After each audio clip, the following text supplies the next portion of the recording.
I am not going to have a normal life. I know that my schooling and my education and my middle-class bourgeois background wants me to have a safe job and a career and a mortgage.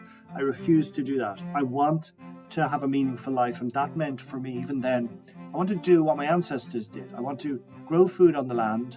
I want to get to know my culture. I want to be rooted in something that is... My granny insisted that I go to the Goethe Institute to learn German lessons outside school, mainly because she and her family had always learned French and German in case they needed to gun run. Well, not only in case, they did always need to run guns.